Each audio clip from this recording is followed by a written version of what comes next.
আসসালামু আলাইকুম। অনেকদিন পর একটা ভিডিও নিয়ে আসলাম। অনেকদিনই ভিডিও দেওয়া হচ্ছে না। আজকে ভিডিওটাতে গরুর বাচ্চা হবে। এই গরুটা 9 মাস যাবৎ প্রেগনেন্ট এবং আজকে তার ডেলিভারি ডেট। আমরা যারা গরু পালি তারা আসলে বুঝি কখন গরুর বাচ্চা হবে বা কোন পজিশনে থাকলে গরুর বাচ্চা হতে পারে।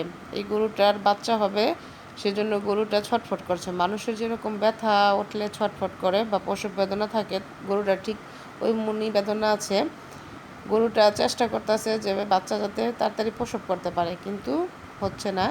সে দাঁড়ানোর কারণে হতে পারে বা অনেকে গরু দাঁড়িয়েও প্রসব করে, অনেক গরু শুয়েও করে। গরুটা শুয়ে পড়েছে, কিন্তু দেখা যাক যে গরুটার প্রসব আসলে হয় কি না। চেষ্টা করতেছে অনেক যে বাচ্চাটা যাতে সে খুব তাড়াতাড়ি বের করতে পারে, কিন্তু বাচ্চাটা আসলে বের হচ্ছে না। তার জলটা পড়ে গেল, কিন্তু জল পড়লেই বাচ্চা হয়ে যাবে তাও না। বাচ্চা মুখটা বের হয়ে গেলে বা পা ভেড়েছিনি সেটা দেখতে হবে। অনেক সময় বাচ্চা নিজেই বের হয়ে আসতে পারে বা প্রসবের ব্যর্থ না উঠলে বাচ্চা বের করা সম্ভব হয়। আবার অনেক সময় দেখা যায় যে বাচ্চা আসলে বের হচ্ছে না, তখন 2-1 জন নিয়ে বাচ্চাটা টেনে বের করতে হয়। ওই বাচ্চার পা বের হয়ে গেছে, এখন এই বাচ্চাটা আসলে নিজে নিজে বের হবে না, তার জন্য 2-1 জন এই বাচ্চাটাকে টেনে বের করতে হবে। আমার হাজব্যান্ড বাচ্চাটা প্রসব করার জন্য চেষ্টা করছে, কিন্তু পারে নাই, 2 পা ভেঙে গেছে। এখন আর একজন লোক প্রয়োজন, তাই আমরা লোকের সন্ধানে আছি যে একজন লোক পাইলে ভালো হয়। দেখুন বাচ্চাটা কিভাবে বের হচ্ছে। আসলে সব কিছুই কষ্ট, মানুষের বাচ্চা হওয়াটাও যেমন কষ্ট, গরু বাছুরের বাচ্চাটা হওয়া কষ্ট। আর এই কষ্টদায়ক জিনিসটাই বাচ্চার মারা ফিল করে যে কত কষ্ট করে তারা বাচ্চা জন্ম দেয়।